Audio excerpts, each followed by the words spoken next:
We are not done. Not yet. Our stories do not begin here, and neither do they end. But before they fade into obscurity, as so many events do, there is one more story left to be told.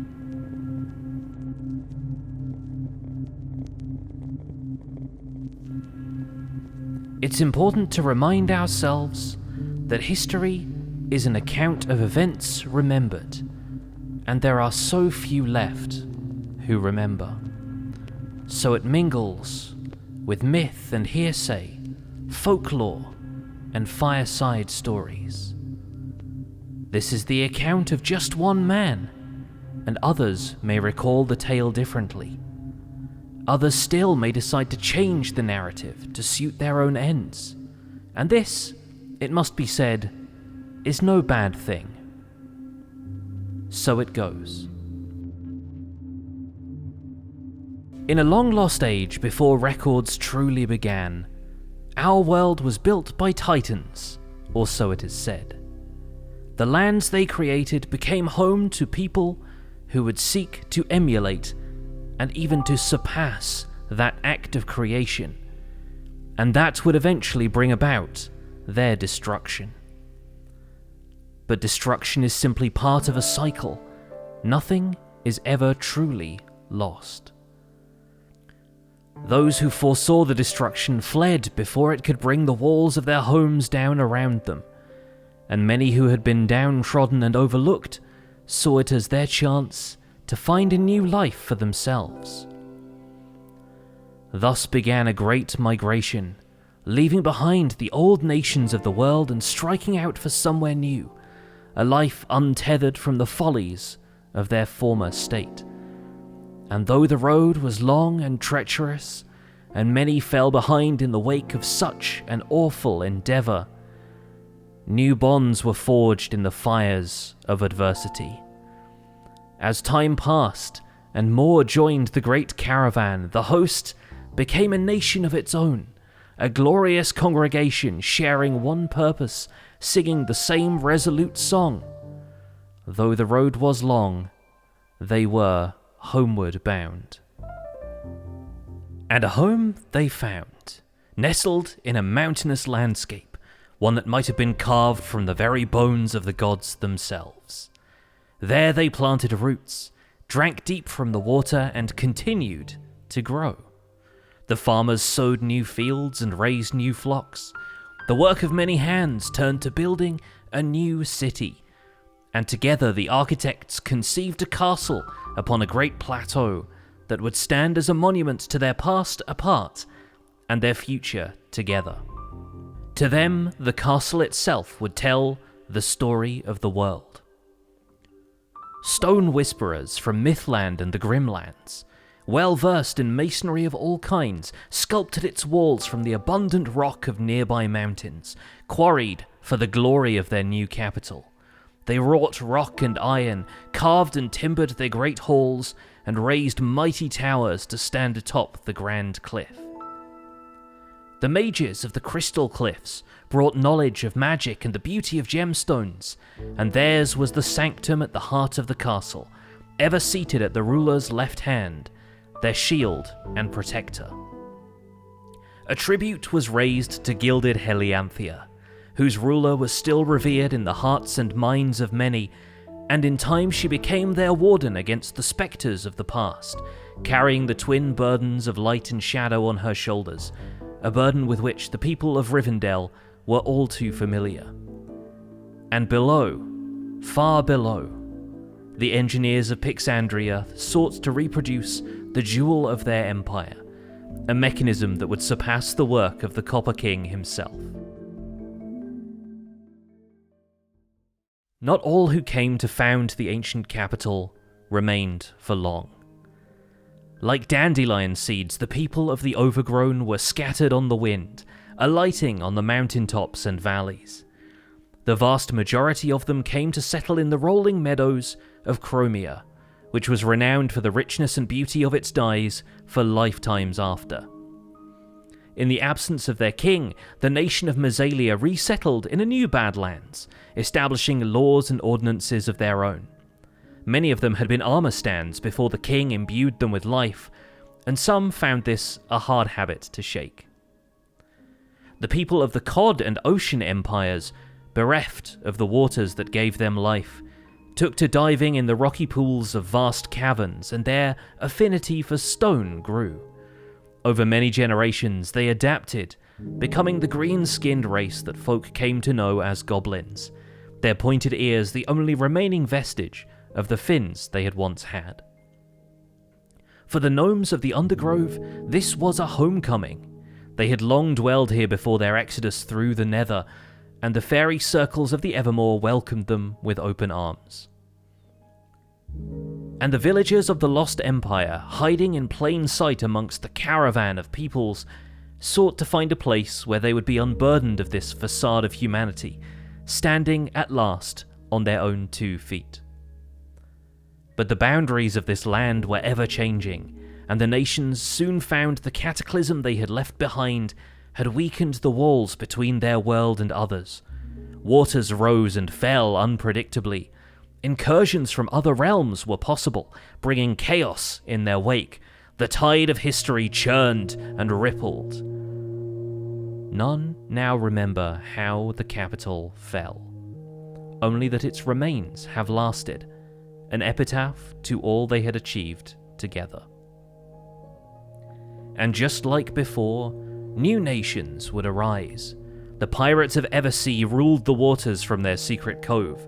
The inventors of Cogsmead arrived, sailing in from the air on their skyships, only to find whole buildings floating in the golden kingdom of Stratos.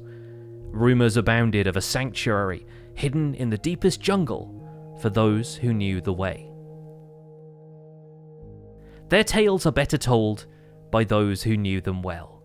Our stories do not begin here, and neither do they end. But for this tired historian, it is perhaps best to leave these things in the past and begin to look towards the future. For whatever comes next, we who have sown the seeds can only hope for a bountiful harvest.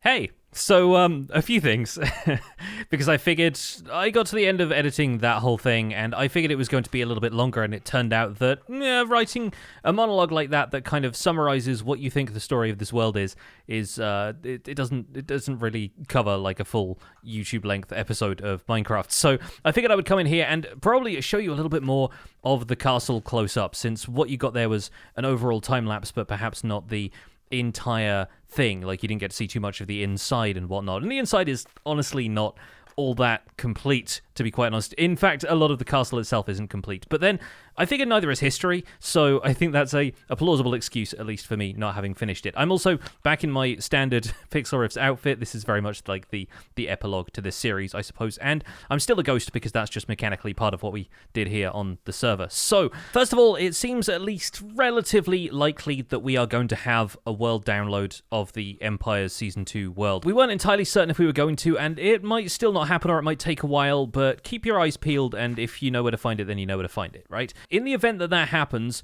please do come here and do some more building. I wanted to spend a lot more time on this project, but another part of this video is going to be me doing something I do kind of rarely, and apologizing for not making videos more frequently lately. My mother-in-law has been visiting from the United States, and we've gone on a few trips. We went to Spain for like a week, and that was really fun, but it has meant that my time here on the server was really cramming in this castle build and then basically being away for a week, and I haven't really been able to spend as much time at the computer while she's been here, and we've been, going back and forth and showing her around the UK because she's visiting from America. So I'm sorry that there haven't been videos on this channel for like a month. And then I decided I wanted to do this kind of high concept thing for the video that was going to explain the story of the world as I see it. And that's sort of what this ended up being. But one thing I want to stress in this video, and one thing I really want you folks to kind of understand, is that this isn't the story of the world, it's just my story of the world. And if it contradicts with anybody else who's been on this series, like I know Mythical Sausage has done a lot of storytelling in his series, and I'm sure some of the others have got very specific ideas about exactly where their character came from, if that conflicts with what I've told you here today, don't worry about it too much, right? Take all of that with a grain of salt, because we're all storytellers here, and we've all got these different ideas of how we wanted the world to go. When I introduced this series, a lot of people got this idea that I was going to be the storyteller, like the dungeon master for this whole season, and that I was going to be the one basically in charge of everything that went on behind the scenes. That was really not the case. I just wanted to build a couple of cool custom dungeons, which I ended up doing on occasion. Like, I was really happy with the one I did for Joey, and I had ideas for some of those that sadly I just didn't have the time. Sometimes these things just get really ambitious. I get kind of too far out ahead of myself, and I don't stop to consider the amount of actual effort and time and resources that go into doing stuff like that. But yeah, all of that is really to say, oh gosh, the roof is leaking here. This is something else that needs to be fixed. All of that is to say that while I really like the way this story came together, like I like the way that I was able to tie in all of the stuff from Season 1 into this world that we're inhabiting right now in Season 2, take all of that with a grain of salt. In fact, probably several pinches of salt, I think, are required, because it's not going to exactly line up with everybody else's interpretations of the story, and I really want the story to be up to you guys in kind of the same way that I want the future of builds like this to be up to you guys if you get hold of a world download. I kind of said at the beginning of the monologue, some of you might have caught that it's kind of open to interpretation what actually happens here, and along the way with this season and the last season, I've been reading so many of the cool fan theories and fan fiction and some of the stuff that people have written about the series and theories that they've cooked up as we've gone through it all. And I want to say so many of those are inspiring, not in the sense that we're like following through with those ideas ourselves, but the creativity that comes out of this community is just something truly special. And so I kind of wanted to honor that by saying that any interpretation of this series is a valid one, and so often people are interested in getting like the canonical interpretation of what everything is, and it just doesn't work that way on this server. We have so many little improvised storylines and bits and pieces that we leave unfinished, like this castle, that sooner or later people are going to have to find their own theories for why things are the way they are. And that's sort of what I've been doing this whole time, is cooking up my own fan theories about why everything in this world is the way it is. So I hope you all enjoyed that, because I had a lot of fun writing it. Honestly, stuff like this really makes me miss writing my own Dungeons & Dragons campaign, which is something that this year I actually kind of made an agreement with myself to play more video games when I wanted to. So like, I'm playing a variety of other things. I picked up Marvel Snap, and I was playing more Elden Ring, partly as inspiration for this, but I'm still streaming that over on Twitch. And I think one of the things I want to do next year is play more D&D. Anyway, this is kind of rambly, and this is sort of a post-mortem on the series, I guess, but I hope you all enjoyed it. There are still a few little touches of this castle that I'm really very proud of. In fact, I'm proud of all of it. I think as a build, it came together so much in the last, basically, 6 weeks. I had a lot of fun building this stuff and figuring out where it was all gonna go, and I'm really low on food right now, so I'm actually kind of being careful about where I run around, but there are some fun little tricks that this castle has up its sleeve. But I'm gonna get out of here before the creepers decide to ruin everything that I've built here, so that has been it for Empires Season 2. It's not quite the ending that you'll get from other folks, because, like I said, I've never really had a character. I don't quite have a walking off into the sunset exactly the same way other people do, but I like the idea that the story of the world is kind of tied up neatly with a bow at this point. And as I said, people are going to have their own fan theories about what my whole deal is anyway, so I will leave that to you. I will leave you safely in the knowledge that the Deep Slate Emerald Ore is where it should be, and the Rendog collection, although not entirely finished, is still out there somewhere. So if you know where the rest of these pieces ended up, then you know, and that is knowledge that is worth preserving. In my story of the world, this castle that I built up here was the work of many different people. All sorts of builders from all sorts of nations came together and continued to build the castle, even as it fell into decay and disrepair, and so maybe it's time to add your names to that list. But it's funny that after building all of this grand stuff around here, I always come back to my little hole in the wall that I never really quite moved out of. I guess home is where your bed is, right? But for the last time, folks, thank you so much for watching this season of Empires. My name has been Pixlriffs. Don't forget to leave a like on this video if you enjoyed it, subscribe if you want to see more, and I'll see you guys over in New Life. Take care. Bye for now.